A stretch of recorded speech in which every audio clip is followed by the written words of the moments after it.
Bullshit. No, nothing.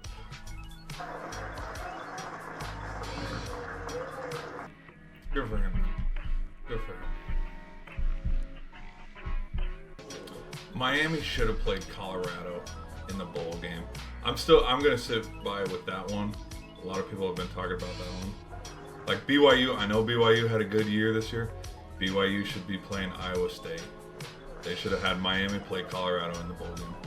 Watch my phone, get on my phone, look at football. Y'all stay with me. I'm very thankful for y'all. I'm thankful for my mother. You know, she took me out of Florida, bad area. I'm always getting in trouble. To now, look where I'm at. It's crazy.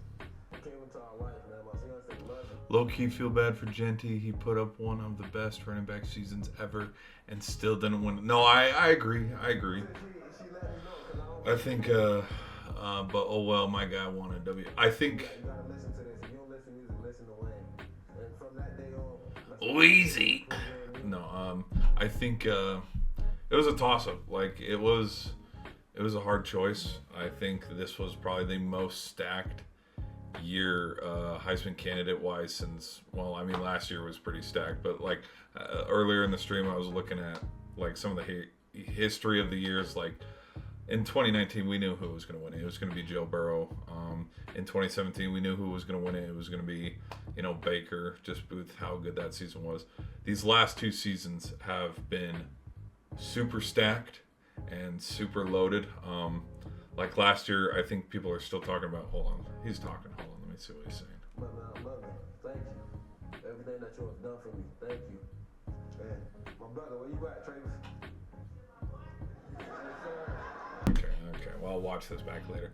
But like these past two seasons have been absolutely stacked, absolutely loaded, with just pure raw talent. At the college level. I mean, you could have made the argument for Bo Nix winning it last year. You could have made the argument for Michael Penix winning it last year. You could have made the argument for, Jaden Daniels ultimately winning it. Like, I feel like that Big Ten championship game, a lot was riding on that game. Felt like if the winner won it, they'd win the Heisman. Daniels ended up winning it. It was a toss-up. We knew it was a two-man race. You could look at it from the point of view like, oh, ESPN was propping him up to win it. ESPN wanted him to win and stuff. Like social media wanted him to win. Like you can look at it from that because like ever since last summer, like he was on the cover with Quinn Ewers and Donovan Edwards for College Football 25. So he already kind of like preseason odds was already there to be there if he just put in a good season. And then, dude, freaking Ashton Genty came out of nowhere.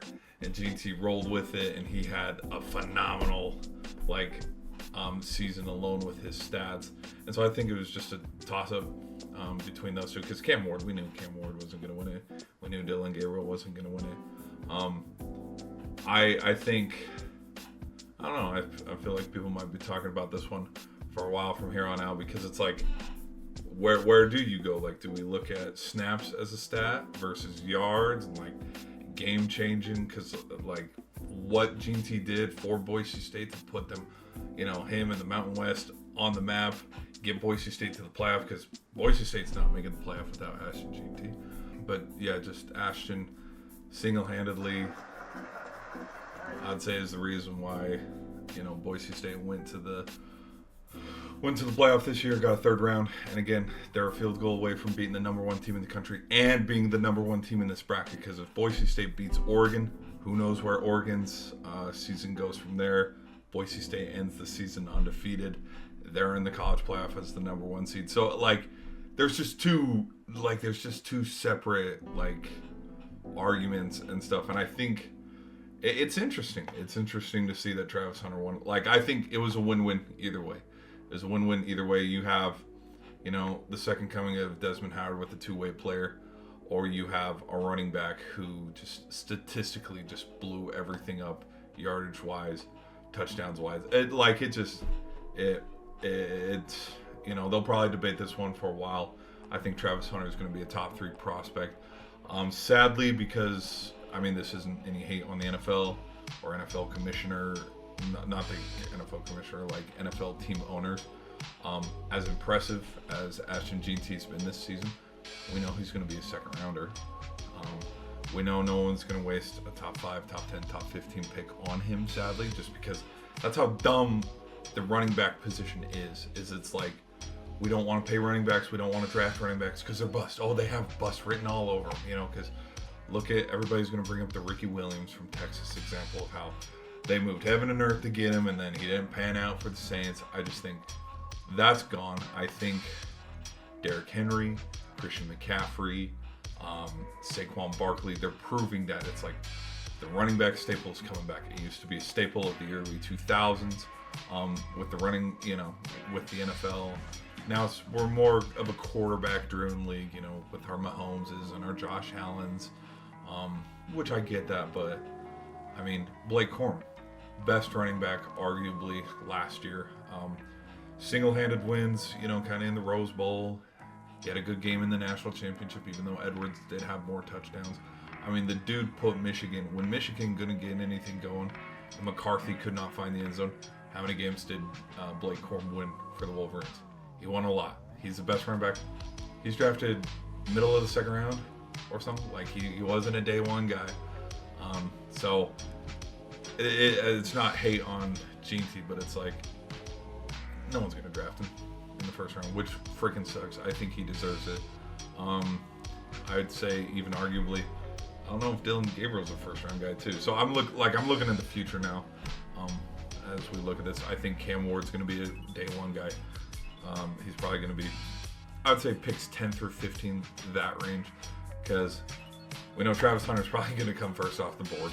He's going to go play for the Giants or something like that. And then we'll probably have a lineman or another defensive guy. And then we're going to have a wide receiver like I think T-Mac out of Arizona.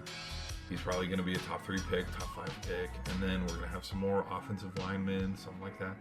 And then nobody's talking about it either because the Bolentikovs, the quarterback. What's the wide receiver one?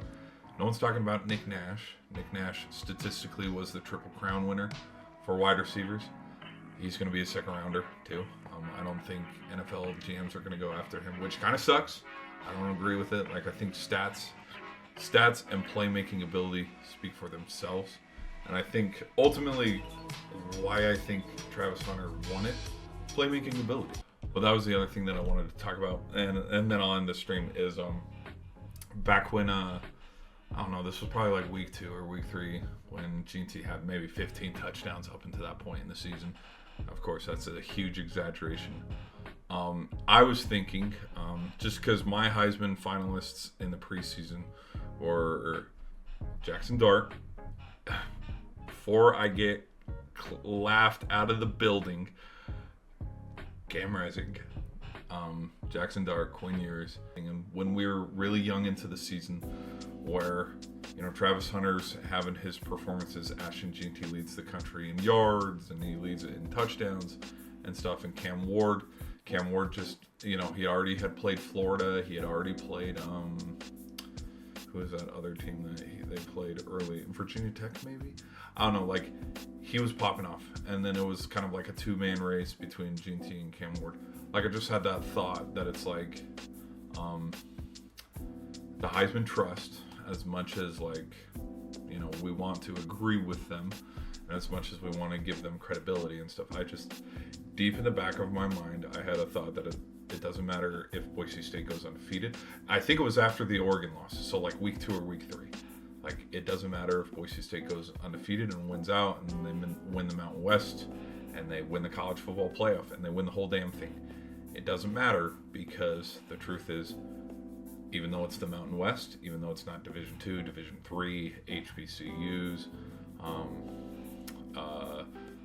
FBS is FBS with Montana State, North Dakota State University, Carson Wentz and all that, those, the Montana States and then Idaho, and anyways, regardless, I was it does not matter. The Mountain West compared to the ACC, Big 12, it doesn't hold a candlelight in their eyes, I would say. And not just say that they don't have entertaining ball players or entertaining games, but it's just you look at the winners of the Heisman throughout the years, there are no guys from the Utah States, the Boise States, San Jose States of the world. It doesn't happen often. I mean, when was the last time we had I think Roger Staubach was literally the last nominee from an academy, whether it's Navy, Army, Air Force. And so just in the back of my mind, I was like, it doesn't matter if Ashton Jeanty has 30 touchdowns. It doesn't matter if he has 2,500, yards and no fumbles. They're not going to give a running back the Heisman from a small school. Boise State is a small school. Respectfully speaking, it's like John Cena, chill. But so do I think it's rigged? No, but I mean, I don't know. It would have been cool to be like, hey, look at this Boise State. You can stay at your Boise States. You can stay at your San Diego States. You can stay at your Toledo's, your Tulanes. You don't need to go to the bigger schools. But maybe this might backfire in the future, where it's like, again, people don't want to stay at those smaller schools because it's like, what does it matter? I'm not going to win the Heisman. I don't know.